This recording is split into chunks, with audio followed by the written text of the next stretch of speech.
ప్రవక్త అయిన యెహెజ్కేలు గ్రంథం. బబులోను మొదటిసారిగా యెరూషలేముపై దురాక్రమణ చేసిన కాలంలో యెహెజ్కేలు అక్కడ నివసించిన ఒక యాజకుడు. వారు నగరాన్ని ఏమీ చేయలేకపోయినా చాలామంది ఇశ్రాయేలీయుల్ని బందీలుగా చేసి వారిని తమతోబాటు చెరగా తీసుకెళ్లారు. యెహెజ్కేలు వారిలో ఒకడు. అది జరిగిన 5 సంవత్సరాలకు ఈ గ్రంథం ప్రారంభమైంది. పరవాసులైన ఇశ్రాయేలీయులకు దగ్గరగా ఒక పంటకాలవ ఒడ్డున యెహెజ్కేలు కూర్చొని ఉన్నాడు. అది అతని 30వ జన్మదినం. ఆ సంవత్సరం అతడు యెరూషలేములో ఒక యాజకునిలాగా ప్రతిష్ఠించబడి ఉండేవాడు. అకస్మాత్తుగా యెహెజ్కేలు ఈ దర్శనం చూశాడు. ఒక గొప్ప తుఫాను మేఘం దగ్గరకు వస్తూ ఉంది. ఆ మేఘంలో రెక్కలు చాపుకుని ఒకదానికి ఒకటి తగులుతూ ఉన్న 4 విచిత్రమైన జీవుల్ని చూశాడు. ఆ జీవుల్లో ప్రతిదానికి 4 ముఖాలున్నాయి. ఆ 4 జీవులతో 4 చక్రాలున్నాయి. ఆ జీవుల రెక్కలు మెరిసిపోతున్న వేదికకు ఆధారంగా నిలిచాయి. ఆ వేదిక పైన ఒక సింహాసనం ఉంది. ఆ సింహాసనం మీద మానవాకారంలో వెలిగిపోతూ అగ్నిజ్వాలలు ఆవరించి ఉన్న ఒకరు కూర్చొని ఉన్నారు. ఒక్కసారిగా తాను చూస్తున్నది ఏమిటో యెహెజ్కేలు గుర్తించాడు. దానిని అతడు యెహోవా ప్రభావ స్వరూప దర్శనం అని పిలిచాడు. దేవుడు తన రాజరిక సింహాసనం అనే రథం మీద స్వారీ చేస్తున్నట్టుగా ఉంది. ప్రభావం అని వాడిన ఈ పదం హీబ్రూ భాషలో కావోద్. దాని భావం బరువైన లేక ప్రాముఖ్యమైన అని. దేవుడు భౌతికంగా ప్రత్యక్షమై వ్యక్తిగతంగా తనను తాను కనబరుచుకున్నప్పుడు దాని ప్రాముఖ్యతను వర్ణించడానికి బైబిల్ రచయితలు ఈ పదాన్ని వాడారు. ఈ దర్శనంలో కనిపించిన చిత్రీకరణలు నిర్గమాకాండంలో సీనాయి కొండ మీద దేవుడు ప్రత్యక్షమైనప్పుడు జరిగిన దానిని పోలి ఉంటాయి. దేవుని నిబంధన మందసం దగ్గర దేవుని సన్నిధిలో కూడా ఇలాంటి చిత్రీకరణ మనం చూడొచ్చు. అసలు ఇదే యెహెజ్కేలు దర్శనంలో అతనికి విస్మయం కలిగించిన ప్రశ్న. దేవుని మహిమ బబులోనులో ఏం చేస్తుంది? అది యెరూషలేములో మందిరంలోని నిబంధన మందసంపై ఉండాలి కదా. యెహెజ్కేలు ఇశ్రాయేలు తిరుగుబాటు విషయమై వారి మీద ఆరోపణ చేయడంతో మొదలై ఈ గ్రంథంలోని మొదటి భాగం ఈ ప్రశ్నకు జవాబును వెదుకుతుంది. మొదటిగా దేవుడు తన సింహాసనంపై నుండి యెహెజ్కేలుతో మాట్లాడుతూ అతణ్ణి ప్రవక్తగా నియమించాడు. ఇశ్రాయేలీయులు 2 విషయాల్లో తమ దేవునితో గల నిబంధనను భంగం చేసినట్లు వారిపై అభియోగం మోపాలి. ఇశ్రాయేలీయులు ఇతర దేవతలకు లోబడి వాటి విగ్రహాలను పూజిస్తున్నారు. అది విపరీతమైన అన్యాయానికి, హింసకి దారితీసింది. దాని ఫలితంగా తన ప్రజలను హెచ్చరించడానికి దేవుడు యెహెజ్కేలును నియమించాడు. యెహెజ్కేలును బందీగా తీసుకెళ్లిన మొదటి బబులోను దండయాత్ర లాంటిదే మరొకటి జరుగుతుంది. యెరూషలేము, దానిలోని దేవాలయం అన్నీ తప్పనిసరిగా ధ్వంసం అవుతాయి. తన సందేశం వారికి సరిగా చేరడానికి యెహెజ్కేలు ఒక్క మాటలతో సరిపెట్టుకోలేదు. అతడు కొన్ని క్రియారూపకమైన పనులు చేశాడు. అవి బహిరంగంగా వీధి నాటకాల రూపంలో ఉన్నాయి. యెహెజ్కేలు బయటికి వెళ్ళి విచిత్రంగా ప్రవర్తించడం ప్రారంభించాడు. అంటే తన ప్రవచనాలను ఉపమానాల రూపంలో చెప్పాడు. అతడు ఒక చిన్న యెరూషలేమును నిర్మించి దానిపై దండయాత్ర జరిగినట్టుగా నాటకీయమైన రీతిలో చూపించాలి.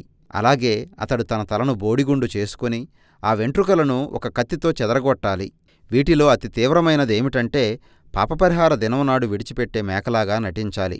యెరూషలేము ముట్టడి సమయంలో ప్రజలు ఏ విధంగా అసహ్యకరమైన ఆహారం తింటారో సూచించడానికి అతడు 1 సంవత్సరం పాటు ఒక పక్కకు పడుకుని మలంతో చేసిన రొట్టెలు చేసుకుని తిన్నాడు. అయితే దేవుడు యెహెజ్కేలుకు చెప్పిన అన్నింటికంటే బాధాకరమైన దుర్వార్త ఏమిటంటే అతడు చెప్పే మాటలు వినేవాడు ఒక్కడూ లేడు. తిరుగుబాటుతో నిండిన తమ కఠినమైన హృదయాలను బట్టి ఇశ్రాయేలు అతని సందేశాన్ని తిరస్కరిస్తుంది. ఇది ఇశ్రాయేలు అరణ్యంలో తిరుగుబాటు చేసినప్పుడు ఒక రోజున వారు చెరలోకి వెళ్తారని మోషే వివరించిన మాటలను పోలి ఉంది. దురదృష్టకరంగా యెహెజ్కేలు అవన్నీ అమలు జరగడం కళ్ళారా చూడవలసి వచ్చింది. నిస్పృహతో నిండిపోయిన యెహెజ్కేలు తన పని చేయడం ప్రారంభించాడు. దాదాపు 1 సంవత్సరం తరువాత అతడు మరొక దర్శనం చూశాడు. ఈసారి అది మందిరం గురించి. అతడు ఆ మందిరంలో అంతటా తిరిగి తాను లేని సమయంలో అక్కడ ఏం జరుగుతున్నదో చూశాడు. అది ఏమీ బాగోలేదు. మందిరం బయట బాహ్య ఆవరణంలో ఒక పెద్ద విగ్రహం నిలబెట్టి ఉంది. ఆ మందిరం బయట లోపల కూడా ఇశ్రాయేలు పెద్దలు ఇతర దేవతలను పూజిస్తూ ఉండడం అతడు చూశాడు. ఇశ్రాయేలు స్త్రీలు తమ్మూజు అనే బబులోను దేవతను పూజించడం కూడా అతడు చూశాడు. దేవుని మహిమా సింహాసనం ఆ మందిరాన్ని విడిచిపెట్టి పైకి లేచి దూరంగా వెళ్ళిపోవడం అతడు చూశాడు.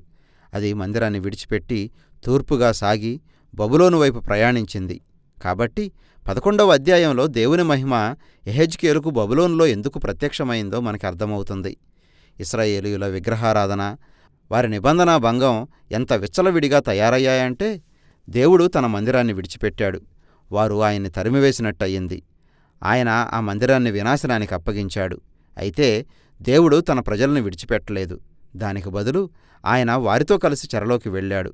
11వ అధ్యాయంలోని ఆ దర్శనం చివరలో ఇశ్రాయేలులో ఒక చిన్న శేషాన్ని తిరిగి వచ్చేలా చేస్తానని దేవుడు వాగ్దానం చేశాడు. వారిలోని రాతి హృదయాన్ని తీసివేసి వారికి సున్నితమైన మాంసపు గుండెను ఇవ్వడం ద్వారా వారిని నూతనపరుస్తాడు.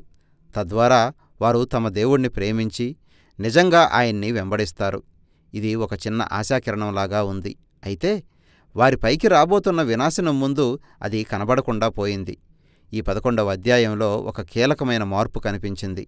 మిగిలిన గ్రంథ నిర్మాణం ఏ విధంగా ఉండబోతున్నదో అది సూచించింది. తరువాతి 3 భాగాలు దేవుని తీర్పు గురించిన ప్రకటనలు. మొదటిది ఇశ్రాయేలుపై తీర్పు, తరువాత ఇశ్రాయేలు చుట్టూ ఉన్న దేశాలపై తీర్పు, ఆ తరువాత యెరూషలేముపై దేవుని తీర్పు, ఆ తరువాత 11వ అధ్యాయంలోని నిరీక్షణతో కూడిన ముగింపు ఏ విధంగా అభివృద్ధి చెందిందో ఈ గ్రంథం చివరి 3 భాగాలలో చూస్తాం. మొదటిది ఇశ్రాయేలుకు నిరీక్షణ, తరువాత ఇతర దేశాలకు, ఆ తరువాత సమస్త సృష్టికి. 12 నుండి 24 అధ్యాయాలు ఇశ్రాయేలుపై రాబోతున్న దేవుని తీర్పుపై దృష్టి సారించాయి. ఇది విభిన్నమైన గీతాలు, వచనాలతో నిండి ఉంది. ఇక్కడ యెహెజ్కేలుకు ఉపమానాలపై, పోలికలపై ఉన్న మక్కువ కనిపిస్తుంది. అతడు ఇశ్రాయేలును కాలిపోయిన, పనికిరాని ఒక పుల్లతో, లేక ఒక తిరుగుబాటు చేసే భార్యలాగా, లేక బందీ అయిన ఒక ప్రమాదకరమైన గర్జించే సింహంలాగా, లేక వ్యభిచారుణులైన 2 అక్కాచెల్లెళ్లలాగా పోల్చాడు. ఇవన్నీ ఇశ్రాయేలును పతనానికి నడిపించే బుద్ధిహీనమైన తిరుగుబాటు, విగ్రహారాధనకు సూచనలుగా ఉన్నాయి. ఈ భాగంలో యెహెజ్కేలు ఒక న్యాయవాదిగా వ్యవహరిస్తున్నాడు. తన వాదనను ప్రారంభిస్తూ మొదటిగా అతడు యెరూషలేము శతాబ్దాలుగా నిబంధనను మీరిన తప్పులను బట్టి దానికి ఆ వినాశనం తగిందే అని చెప్పాడు. ఈ లోకంలో అత్యంత నీతిపరులైన నోవాహు, దానియేలు లేక యోబులాంటి వారు జీవించి ఉండి ఇశ్రాయేలును కాపాడమని దేవునికి ప్రార్థించినా దేవుడు వారి ప్రార్థనలు అంగీకరించడు. ఇప్పటికే చాలా ఆలస్యం అయిపోయింది. కాబట్టి దేవుని నీతి ఆ తరం ఇశ్రాయేలు మీదకి తన తీర్పును పంపించక తప్పలేదు. వారు చెరలోకి వెళ్లడం తథ్యం. వారు తిరిగి వెనక్కి రాలేని స్థితికి చేరుకున్నారు. ఆ తరువాత యెహెజ్కేలు యెరూషలేమును ఆనుకొని ఉన్న రాజ్యాలపై తన దృష్టి సారించి ఆ తరువాత ఆ ప్రాంతంలోని 2 అత్యంత శక్తివంతమైన ఐగుప్తు, తూరు దేశాలపైకి మళ్ళాడు. ఇశ్రాయేలు ఈ దేశాలతో ఒప్పందాలు చేసుకొని వారి దేవతలను, విగ్రహాలను పూజించారు. కాబట్టి తూరు, ఐగుప్తు రాజులు అహంకారంతో తమను తాము దేవుళ్లుగా ఎంచుకొని తమ స్వంత ప్రమాణాలను అనుసరించి మంచి చెడులను నిర్వచించారని దేవుడు వారిపై నిందమోపాడు. దేవుడు వారి గర్వాన్ని బట్టి వారిని బాధ్యులుగా చేస్తానని చెప్పి వారిని కూలదోయడానికి బబులోనును వాడుకుంటానని ప్రకటించాడు. ఇతరులందరిలాగానే వారు దేవుని తీర్పును ఎదుర్కొంటారు. ఈ లోతైన భాగాల తరువాత 33వ అధ్యాయంలో ఒక చిన్న గాథ ఉంది. యెహెజ్కేలు యెరూషలేము నుండి పారిపోయి వచ్చిన ఒక వ్యక్తిని కలిశాడు. అతడు ఒక సందేశం తెచ్చాడు. బబులోను, యెరూషలేము నగరాలపై దురాక్రమణ జరిగింది. ఆ నగరం కూలిపోయి మందిరం ధ్వంసమయ్యింది. యెహెజ్కేలు చేసిన తీవ్రమైన హెచ్చరికలు వాస్తవ రూపం దాల్చాయి. కానీ 11వ అధ్యాయం ముగింపును ఒకసారి గుర్తుచేసుకోండి. ఈ గాథకు అదే ముగింపు కాదు. తరువాతి వీడియోలో నిరీక్షణ గురించిన యెహెజ్కేలుకు కలిగి ఉన్న గొప్ప దర్శనాన్ని చూస్తాం. అయితే ఇంతవరకు ఈ గ్రంథం మొదటి భాగం వివరణ ఇదే.